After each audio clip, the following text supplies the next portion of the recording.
Good morning সবাইকে। কেমন আছো সবাই? আশা করছি ভালো আছো, আমিও ভালো আছি। সকাল সকাল এম ক্যাফিন থেকে একটা পার্সেল চলে আসছিলো। পার্সেলটা তোমাদের সাথে কিছুক্ষণ বাদে আনবক্স করছি।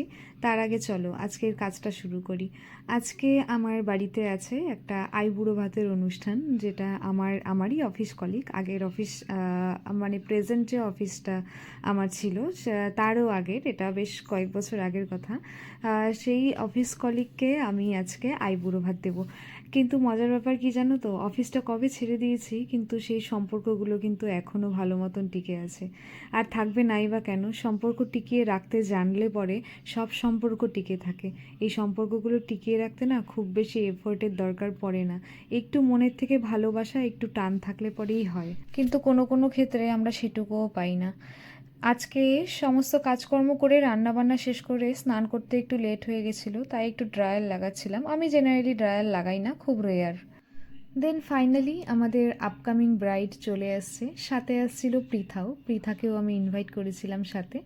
পৃথা আসলে নিজের বাড়িতে সহেলির সাথে ফটো আর ভিডিও তুলতে ভুলে গেছিলো, যেদিন ওর বাড়িতে ও সহেলিকে ইনভাইট করেছিল, সেটাই ও আমার বাড়িতে পূরণ করছিল। এই প্রদীপটা দেখা, ইস, ওর নাকি বিয়ে হয়ে গেছে, ভগবান। আমি সেটাই তো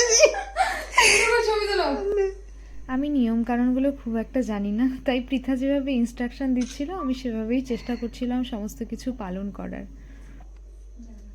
রান্নার হাত আমার এখনও সেরকমভাবে পাকা না, জানি না কতটা ভালো রান্না করেছি, কিন্তু আমি আমার 100% দিয়ে চেষ্টা করেছি যাতে সব কিছু ভালো আর ঠিকঠাক হয়।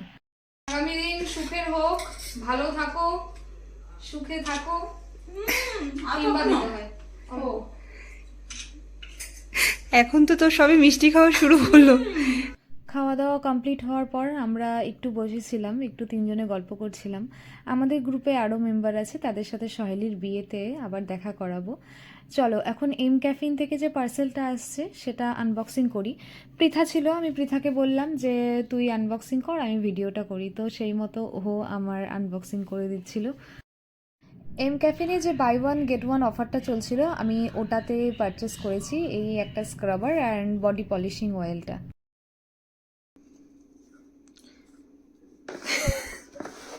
এম ক্যাফিন, এটা ময়শ্চারাইজার। হ্যাঁ।